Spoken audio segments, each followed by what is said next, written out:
Hello friends, welcome you all to another video. And today once again I came up with another unboxing video. You can see this is the Parker's Peta Neo ball pen and it is in the white color. So let's get started. So guys, if you are new to my YouTube channel, please subscribe to my channel and hit the bell icon so you can see such kind of videos regularly. So guys, here is the pen. You can see the packaging of this pen was very good and the pen is also very nice.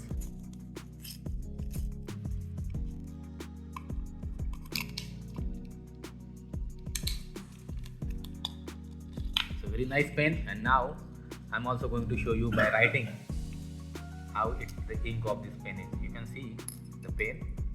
First of all, I would like to open it, and I would like to show. You can see the refill, and the refill just cost for just 40 rupee. Now I am writing. You can see there is a string and something is there.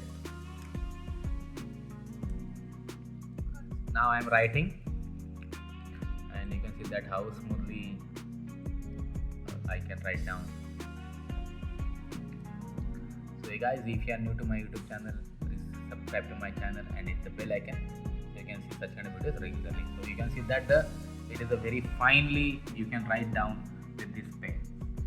So very nice pen, and it has a iconic arrow on this cap. So thank you very much.